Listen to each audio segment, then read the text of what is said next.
Iwacu mu rwuri turatengamaye, turatengamaye, intama turatengamaye.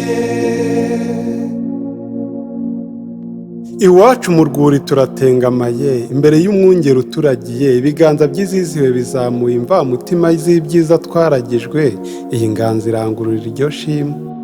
Iryo ni ishimwe iwacu dushimira Imana itega intama amatwi ikaziha umushumba. Iryo ni iry'ikamba, inkoni, amavuta n'impeta, intebe y'icyubahiro n'ububasha biva ahera, iwacu mu rwuri rwiza tugahora dutengamaye. Akira iryo shimwe mushumba wahatubanjirije, aha mu rwuri ryakire mushumba duherekeje, ahifuzwa mu zabukuru hagera intwari nkawe. Akira icyo kivi mushumba uje mu zabigusabye, iwacu mu rwuri gubwa neza dutengamare. Ihera amaso ibyiza mushumba uhirwa, ibinyamuneza by'ubuzima bwifuzwa, iyumvira uko bikomeje kudusendera, intero n'inyikirizo biza bishimangira ibyiza twahamagariwe gusigasira. Iwawe intama turatengamaye, iwacu mu rwuri turishimanye, iwabo w'abizera turakataje, Imana n'abacu turi kumwe, imihigo myiza turayikomeje. Iyo twarazwe tutaracumura, itwomaho na nyuma y'ibiza, ibyo byaha byari kuturimbura, Imana ikiza uduha umushumba mwiza, iteka aradukiza atuyobora aheza. Aheza twicaye tuvuga ibyo byiza, aha ducumbitse turamya inziza, ahari abamarayika bakora ibyiza, abahanyuze baharaniye ubudatuza, abahadukorera mu ngata birabanezeza.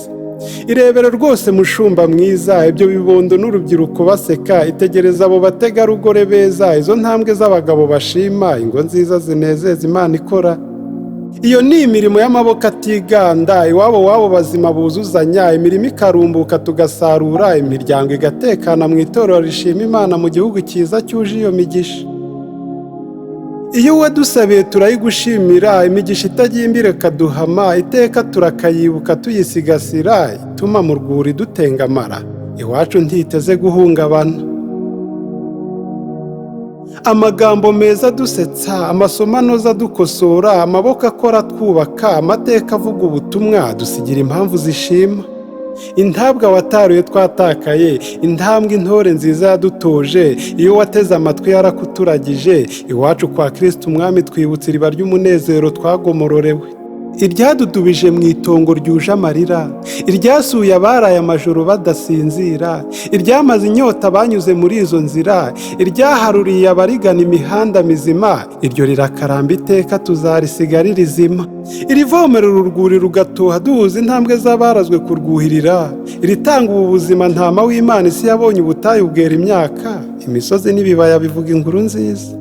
Rimwe imfubyi zagannye ziganya, ryarinda abapfakazi bisunze barira, rurema abakene baraza arabagoboka, rya joro ry'amarira rikisi irangurura, rya shimwe ry'iyo neza n'ijuru ryibuka. Iryo ni ryo ryiza duteruye mushumba mwiza, iryo riba wasigasiye n'intore nzimukunda, izigukundira uko wazirindaga amapfa, inzara n'icyake iwacu rwose n'ikirazira ibyonnyi mu rwuri nta birura mu ntama. Inkoni wagabiye yo kuturinda hose, ijambo ryo kuduhumuriza hose, iryo wasutse ku rwuri rutoshye, iritwuzuye tuzarisakaza hose, isi rifite izarisazana iryoshye. Iriguteje y'abakuru gitoshye, iyo ntambwe abato turayisabye, iyo migisha ukidusabira irakwiye, ibyiza n'ijuru ryiza turabigusabiye, Imana izakwitura ibyo wayikoreye. Mushumba mwiza ukwiye impeta, mu ntore ugabiwe y'ubwo bubasha, muri urwo rwuri ikaze uraze wisanga, mu ntama iyo mihigo dukomeje kuyesa, mu ngoro nziza y'Imana turacyayishimira.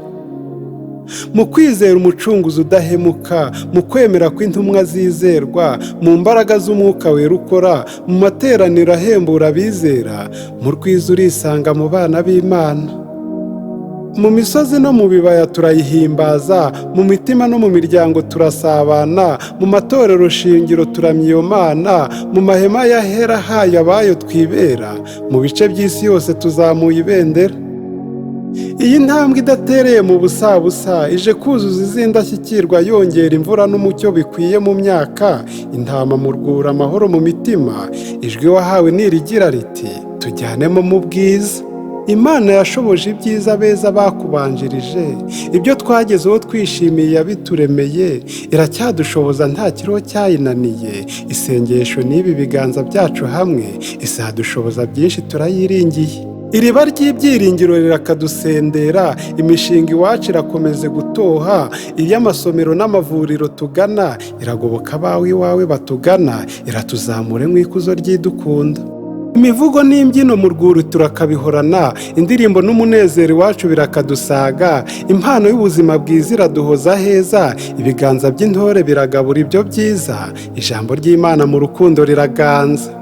Amahoro Imana itanga arenze byose abantu twibwira, ajya turinda hose, azadukiza anadukomeze muri byose, azatwuzuzeho imigisha dusaba yose, azatwuzuze n'Imana none n'iteka ryose. Iwacu mu rwuri turatengamaye, turatengamaye, intama turatengamaye. Ugereranyije n'ibyo twateganyaga gukora muri iyi myaka 5 ishize, twabigezeho ku kigero gishimishije ndetse turanabirenze. Aho mu ishami ry'ivugabutumwa dufite abakristo barenga 20,000 mu maparuwasi 46 mu bucidikoni 8. Twakiriye abakristo 5,951, twakomeje abakristo 3,800, twashyingiye imiryango 1,046. Twinjije urubyiruko 850 muri Youth Union, twinjije urubyiruko 700 muri Boys and Girls Brigade, twinjije abanyamuryango 235 muri Mothers Union, twinjije abanyamuryango 31 mu bagabo bubatse ingo za gikristo Fathers Union, ndetse hagenda habaho n'ibikorwa bitandukanye by'umwiherero w'abubatse ingo za gikristo. Twarobanuye abapasitori 21, abadiyakoni 17, twicaza mu ntebe abacidikoni 3 n'abakanoni 6, kandi twigishije tunatuma ababwiriza 36. Twahuguye abarimu 114 bigisha abana muri Sunday School. Twafashije abapasitori 36 kwiga babona seritifika, ababonye diplome ya A0 ni 19, abari gusoza mu cyiciro cya Masters ni 5, kandi bari gukora imirimo itandukanye batoza abandi. Twubatse insengero 18 zijyanye n'igihe, ndetse muri izo nsengero nyinshi tugenda dushyiramo ibikoresho bifata amajwi, dushyiramo intebe ndetse n'ibatirizo kuri Katedrali Kristo Umwami. Twubatse amacumbi y'abapasitori 7 ajyanye n'igihe, abafasha gukora umurimo neza.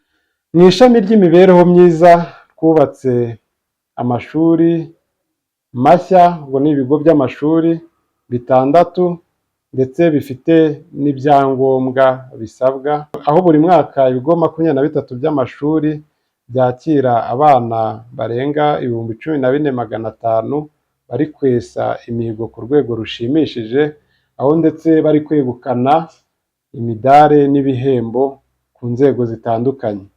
Twaguye ibigo by'amashuri bisanzwe, aho twubatse ibyumba 96 by'amashuri, ndetse tugenda twubaka ibikoni, amacumbi n'ubwiherero aho byari bigiye bikenewe, ndetse mu rwego rwo korohereza abanyeshuri kugera ku ishuri, twaguze imodoka 5 zibafasha kugera ku ishuri no gutaha neza. Twubatse inyubako 3 na Hope Center ku kigo nderabuzima cya Shagasha, dutanga n'ibikoresho bitandukanye bibafasha mu buvuzi. Twubakiye imiryango 70 amazu, ndetse n'imiryango 300 ubwiherero. Twafashije imiryango 64 gukoresha ingufu z'umurasire w'izuba. Twafashije imiryango 1810 kuva mu igwingira ndetse n'imirire mibi. Twafashije amatsinda 850 ahuriyemo abanyamuryango 15,000 guhanga imishinga ibyara inyungu. Twahuguye abakobwa 288 babyariye iwabo, tunahereza ibikoresho 139 bibafasha mu myuga y'ubudozi ndetse no gutunganya imisatsi. Twahuguye abayobozi b'inzego z'ibanze za leta n'iz'itorero 200 mu bucidikoni 5 ku ruhare rw'inzego z'ibanze mu gukumira ihohoterwa n'inda ziterwa abangavu. Twahuguye ababyeyi 240 ku buzima bwiza bw'umwana n'umubyeyi mu gihe cy'imyaka 5, tunatangiza amarerero 5 ku nsengero. Twahuguye tunakurikirana ababyeyi batwite 5,400, tworoje imiryango 100 inka ndetse n'amatungo magufi imiryango 7,500. Twigishije abanyamuryango 2,300 yakoze n'iyakorewe jenoside yakorewe abatutsi, dufasha 551 kubana neza. Mu buhinzi twahuguye tunafasha intumwa mu babibyi b'ibyiringiro 152 mu buhinzi nk'umurimo ku Mana, tutangiza imirima n'ibidukikije mu buryo buhoraho duhereye mu mwaka w'2021. Twafashije kandi intumwa mu babibyi b'ibyiringiro guhugura abandi 1,408. Twahuguye tunafasha abafashamyumvire 210 bari guhugura abandi mu kubungabunga ibidukikije. Twateye ibiti birimo iby'amashyamba, ibivangwa n'imyaka n'iby'imbuto 142,500. Twishyuriye abantu 5,600 ubwisungane mu kwivuza ndetse dufasha imiryango 2,000 kubona amafunguro mu bihe bidasanzwe bya coronavirus. Twafashije abanyeshuri 2,500 tubishyura amafaranga y'ishuri n'ibikoresho. Twafashije urubyiruko guhurira mu guhanga imirimo mu matsinda 17 akora imirimo ibyara inyungu ndetse bakizigama bakanagurizanya. Twakoze ingando 32, ibiterane 3 n'amahugurwa 120 ku mibereho myiza n'iterambere ry'urubyiruko, dukora ibikorwa by'urukundo ndetse tunabungabunga ibidukikije. Twakoze ivugabutumwa rinyuze mu mikino n'imyidagaduro rizwi nka Sport for Evangelism mu buryo buhoraho, aho ryahuzaga abantu mu byiciro bitandukanye mu bucidikoni no ku maparuwasi. Twashyizeho website cyangwa se urubuga nkoranyambaga rwa diyoseze kandi rukora neza. Mu ishami ry'iterambere twaguye inyubako, aho kuri Peace Guest House hari resitora, inzu twakiranwa abantu, inzu y'inama ndetse twashyizeho n'uburyo abantu babasha kugera ku kiyaga cya Kivu,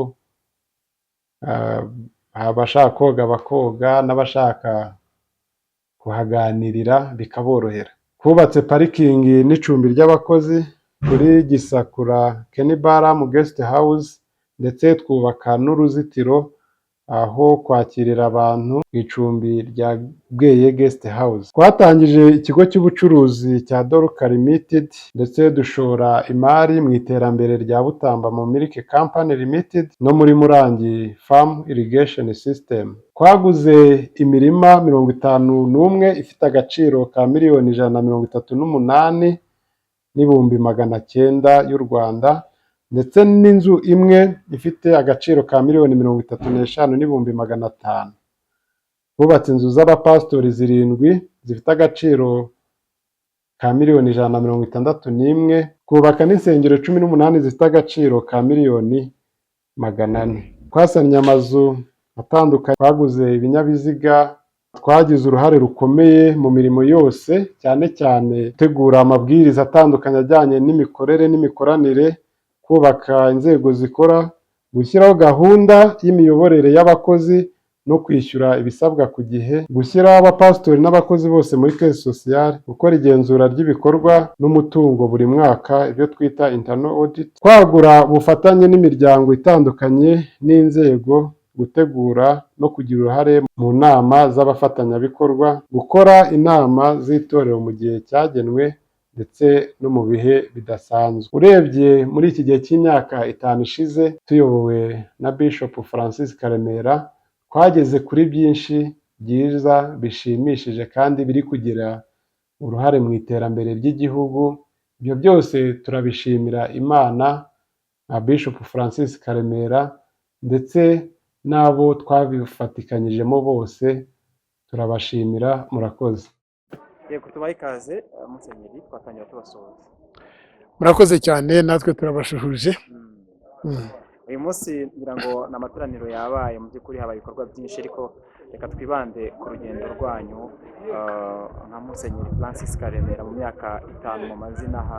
Navuga ko ari urugendo rwari ruteye gute?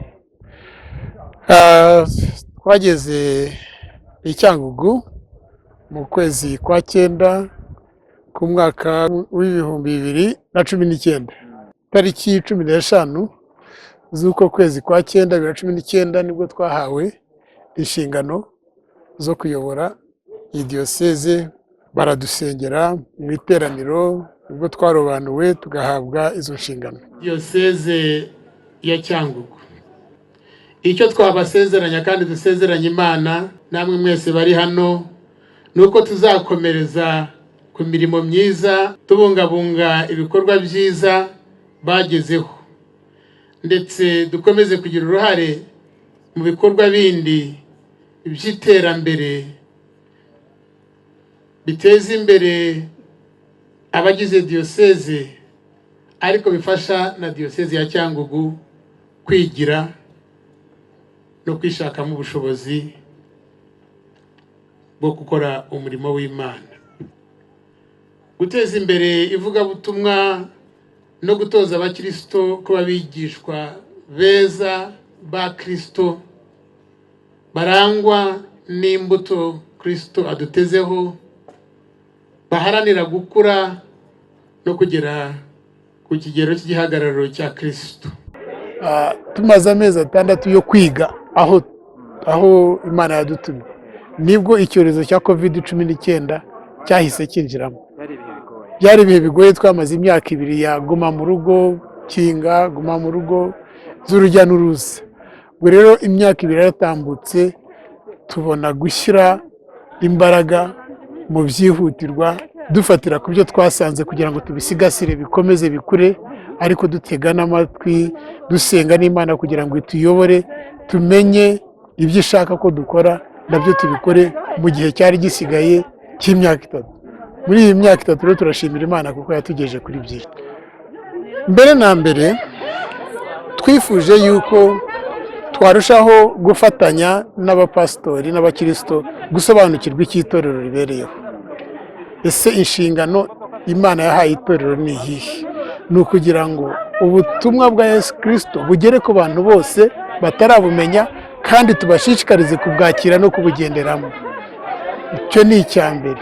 Habayeho indi nshingano, twagomba kumva kimwe ko tugomba kurera abakristo bagakura mu byo bizera.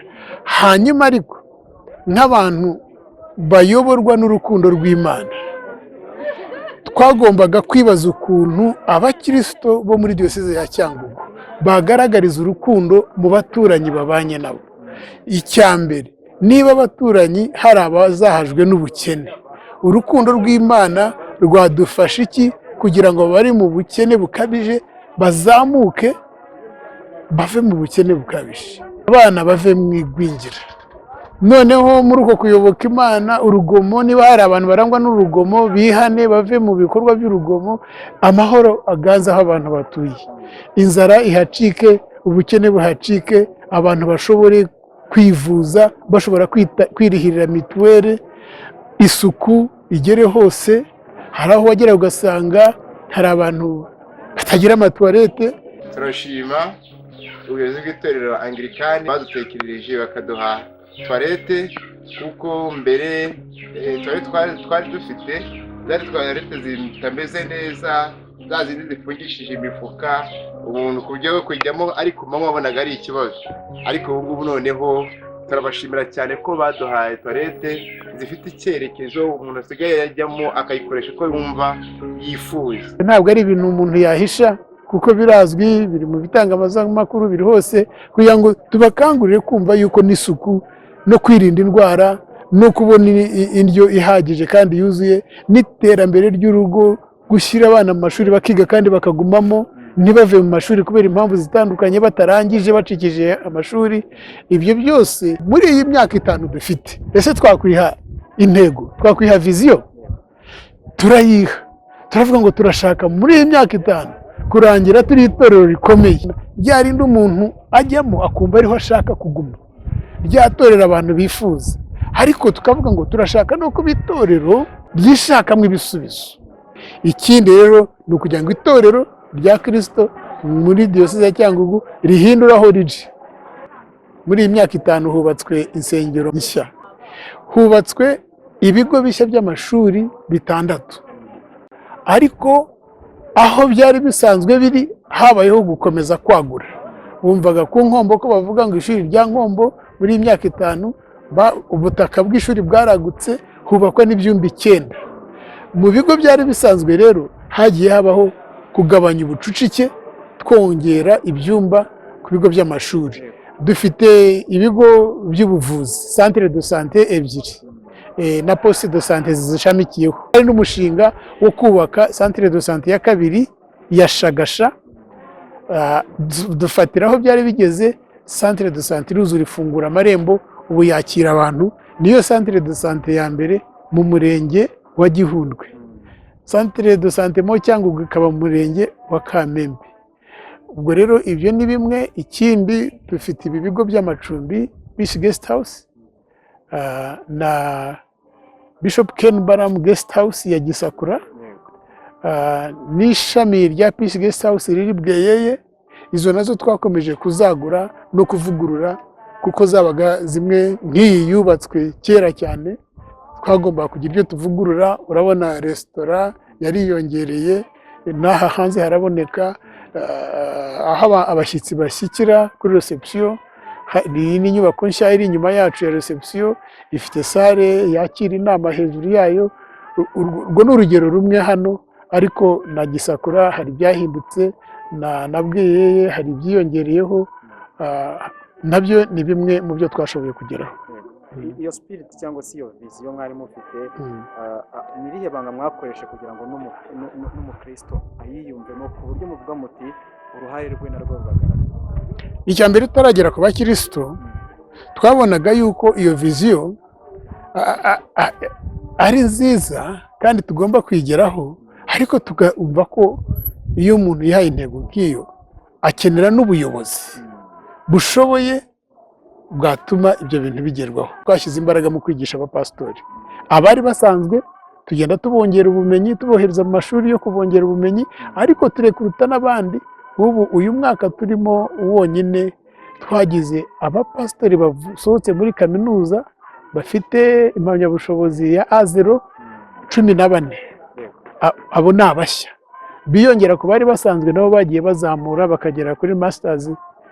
Hari n'abandi ubu ngubu bari mu bigo biga. Ubwo buyobozi rero tugomba kubishyiraho imbaraga kugira ngo dushobore kugeza kuri viziyo twifuzaga. Ikindi rero ni uko aho twajyaga duterana, aho twagiye tugira amateraniro hose, twasobanuraga iyo viziyo. Twagerayo tukareba niba abantu bayibuka, kandi tugasobanura icyo bivuze n'uruhare rwa buri wese kugira ngo bashobore kuyigeraho. Uruhare rw'urubyiruko, uruhare rw'abagabo bubatse ingo, uruhare rw'abagore bubatse ingo, uruhare rw'ibigo by'amashuri. Nk'urugero, itorero rikomeye ni rya rindi rirera abana bagakura. Ubu hari ibintu byugarije abana babyiruka muri iki gihe. Hari ibiyobyabwenge, hari ubusinzi, hari inda zidateganyijwe, inda z'abangavu. Aho uzagera hose mu maparuwasi uzasanga hari umuryango witwa BGB, Boys and Girls Brigade. Ukabona bambaye gisirikare, bafite fanfare. nk'iz'abasirikare bakiyereka, ibyo bintu bikurura abana bakabikunda. Ariko impamvu tubikora kugira ngo tubakurure n'iki, ni ukugira ngo nibatwegera tubigishe ko Imana ishobora kubarinda ibiyobyabwenge, Imana ishobora kubarinda inda z'abangavu n'inda zidateganijwe, Imana ishobora kubarinda ubusinzi, bakavamo abantu bakuze bazubaka ingo nziza, bazajya mu mirimo ya leta kuko bazaba barangije n'amashuri bakayikora ari abantu biringirwa. Ubu ikibazo leta zo ku isi zose zifite ni ukubona abakozi biringirwa bajya mu mirimo bakaza bagamije umusaruro ahubwo batagamije icyo bashaka gukuramo. Wagera ukabaza ati viziyo yacu murayibuka niyihe? Ngo turayibuka, ngo ni ukuba itorero rikomeye. Kuba itorero rikomeye bivuze iki? Bakabisobanura. Inkingi ya kabiri ni iki? Ngo ni ukwishakamo ibisubizo. Bivuze iki? Ngo niba dushaka intebe, niba dushaka ikigega cy'amazi ntugitegereze tukishakemo. Ibyo rero byatumye ibihe bigenda bihinduka vuba, itorero rihinduka vuba kugera ku ntego twabaga twihaye. Hari ibyo mwavuze muti iyo bitarangiye abari umugambi w'Imana abandi bagakomerezaho. Ego. Kuri ya ntego ya vision, ibyo ya minsi mwari mwabaze, uyu munsi mugeze nko kuri kangahe ku ijana? Utubwiye byinshi mu byo mwakoze kugira ngo iyo vision igirwemo imbaraga n'abantu bose, ku ruhande rwanyu nka Musenyeri yari bigeze kuri kangahe ku ijana? Ari jyewe ari n'abakristo twemera yuko ibyo twateganyaga kugeraho twabirengeje ku rugero ruri hejuru cyane.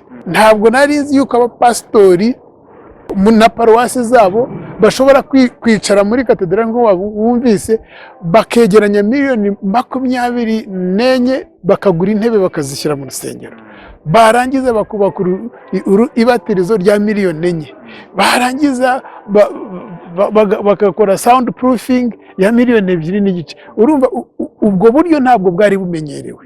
Aho Imana ivuga ngo nta butegetsi butava ku Mana, ivuga ngo abategetsi b'igihugu ni abakozi b'Imana ishyiraho kugira ngo bahane abakora nabi, ariko bafashe n'abandi kubaho neza mu mibereho myiza.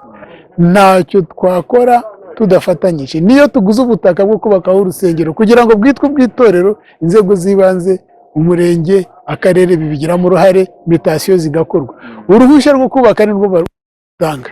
Ariko noneho usibye n'ibyo, ubutumwa buhindura abantu, bugabanya urugomo, bukazana urukundo n'amahoro mu bantu, nabo nicyo baba baharanira kugira ngo imirenge, kugira ngo uturere abantu babane mu mahoro.